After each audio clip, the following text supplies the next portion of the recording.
garasho iyo guur hore Bazi Busuri. Guurku waa tiirka ugu weyn ee laga kobciyo tayada dadka. Tirada dadkana waxaa ka muhiimsan tayada dadka. Sidaas darteed waa lagama maarmaan inaan kordhino aqoontayada ku aadan guurka si aan u yareyno burburka qoyska una soo saarno jiil tayo leh oo horumarka dalka qayb ka noqdo hadduu Alle yiraahdo. Qoyska ama guurka sidiisaba waxaa shidaal u ah jacaylka, ixtiraamka iyo lamaanuhu inay ogaadaan kala duwanaanshaha habfakarka iyo dabeecadda ragga iyo dumarka. Tusaale ahaan, dumarka shidaalkoodii waa jacaylka. Dumarku waxay jecel yihiin mar walba inay ogaadaan inuu ninkoodii jecel yahay. taa ayaa siisa kalsooni, firfircooni iyo reynreyn. raggana shidaalkoodu waa ixtiraam. waxay ixtiraamka xaaska ay ixtiraamayso u tarjuntaan in xaaskiisu ay jeceshahay. caruurtana shidaalkoodu waa inay arkaan aabba iyo hooyo isjecel. hadiyadda ugu weyn ee caruurteena aan siin karno waa inay arkaan aabba iyo hooyo isjecel. waxaa jiro xadiis uu nabigeena wariyay Allahumma salli wa sallim alayhi oo ku yiri luqmad aad xaaskaaga afka u gelisaa waxay u dhigantaa sadaqo. khubarada ku takhasusay cilmi nafsiga guurka ayaa waxay sheegayaan in caruurta markay arkaan hooyo iyo aabba oo hooyo cunno afka u gelinayo, caruurtaasi waxay ka qaadayaan reynreyn. markay koraana dabeecad wanaag ayay ku kasbanayaan, sida samirkoodii oo bata, caradoodii ay xakameyn karaan, dunidana inay ka arkaan dhanka fiican. marka aad taa fiirisana waxaa dhici karta xaasaskeena oo aan cunno afka u gelino inay noogu dambeysay xafladdii aqalgalka ahayd, ama waxaaba dhici karta in badankeeniba aan weligeen samaynba. dhibaatada maanta jirta waxay tahay ragga qaar ayaa aaminsan in looga sheekeeyo in haddii uu xaaskiisa tuso jacaylka uu u qabo inay markaas le boor isa saarayso, markaas le iskibrinayso. runtiina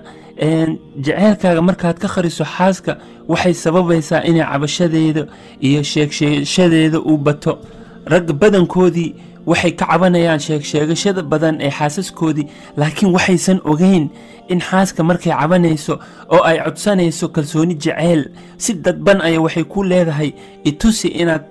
jeceshahay. culimmada ka takhasusay cilmi nafsiga guurka waxay leeyihiin in dumarku sida jacaylku sida oksijiinta aan neefsano ay ugu baahan yihiin oo kale, waa in loo joogteeyaa. tusaale ahaan, nin ayaa xaaskiisa waxay ku tiri maxaa i caddaynaya inaa jeceshahay. ninkii intuu yaro fakaray ayuu yiri 25 sano isqabnay, hadduu ilaahay dib noo celiyo 25kaas sano uu idhaho mar kale gabar dooro, adiga un baan ku dooran lahaa. gabadhii sidaas ayay ku faraxday oo macnaa kalsooni ay ku heshay. raggana ixtiraamka sidaa oo kale, neefta aan neefsano ayay ugu baahan yihiin oo kale. xaaska markay ixtiraamto ninkeedii, taa waxay ragga u fasirtaan inay jeceshahay xaaskiisa, asagana jawaab celintiisu wuxuu noqonayaa jacayl joogto ah oo u haya xaaskiisa. middaas ayaa sababta in ragga markay ixtiraam ka waayaan xaasaskoodii inay go'doomiyaan oo xiisihii iyo kalgaceylkii ay u hayeen uu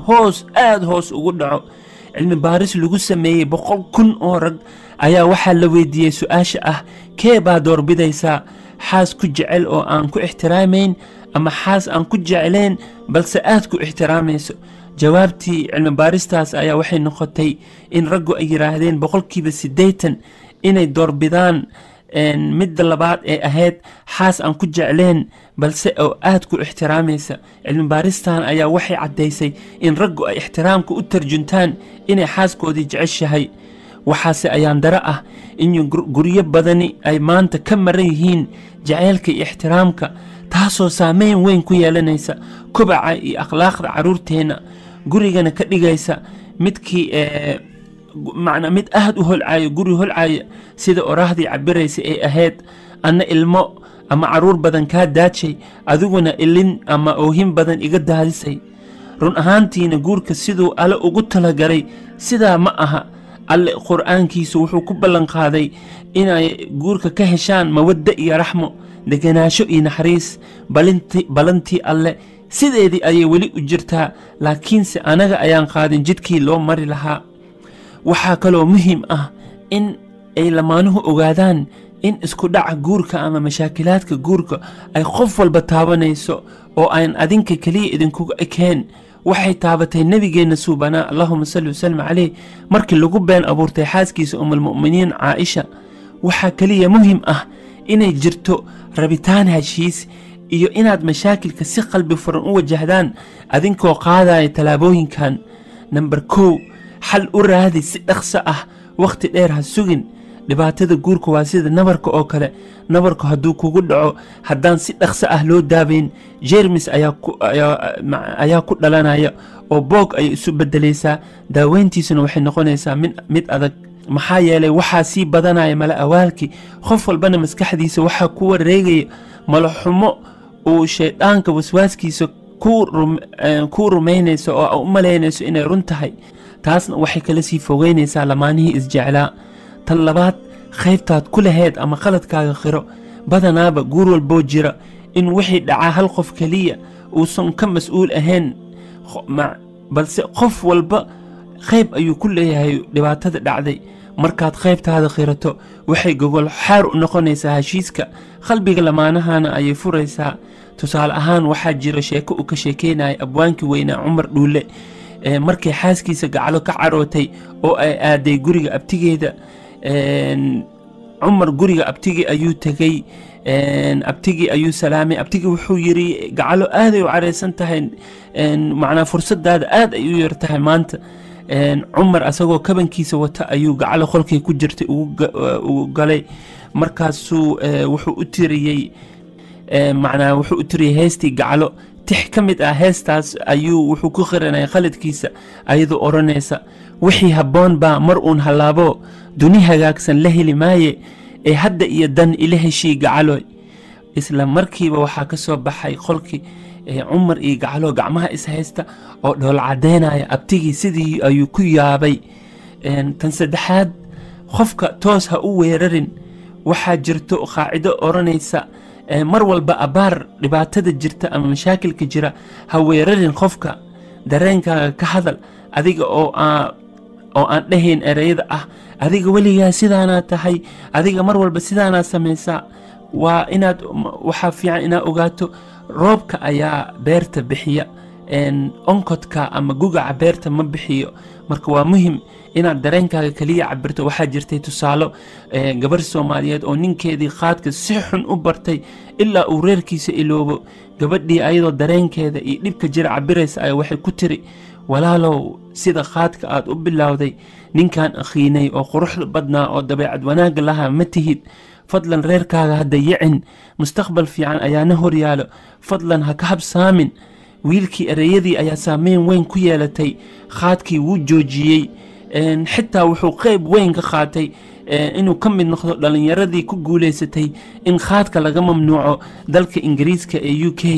ugu dambeyntii waxaa muhiim ah in labada isqabaa ama lamaanuhu ay ogaadaan kala duwanaanshaha habfakarka ragga iyo dumarka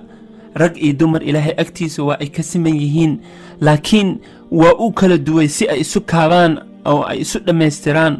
runtii dad badan ayaa si qalad ah u fahmay xadiiskii nabigeena allahumma salli wa sallam alayhi uu ku sheegay in habeenka laga abuuray feer qaloocan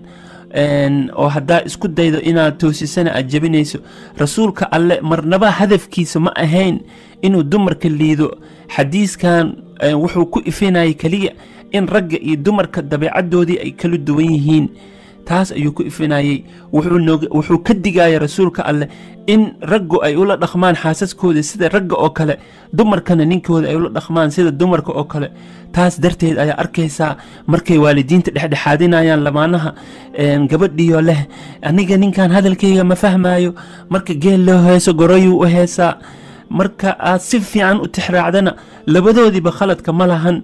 laakiin waxaysan aqoonin kala duwanaanshaha habfakarka iyo dabeecadda ragga iyo dumarka tusaale ahaan xaaska markay dhib maalmeedkeedu kaaga hadlayso hadafkeeda ugu weyn waa inaad ula dareento sidayso ma rabto inaad adiga xal u hesho mashaakilkeeda laakiin anaga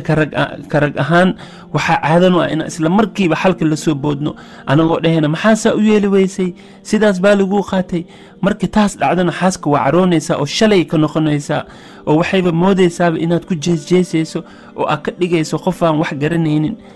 sidoo kalena ragga waxay jecel yihiin in kartidoodii iyo waxqabadkoodii loo aqoonsado mana jecla in waxqabadkoodii la inkiro tusaale ahaan waxaa jirtay nin tagsiilo ah dalka UK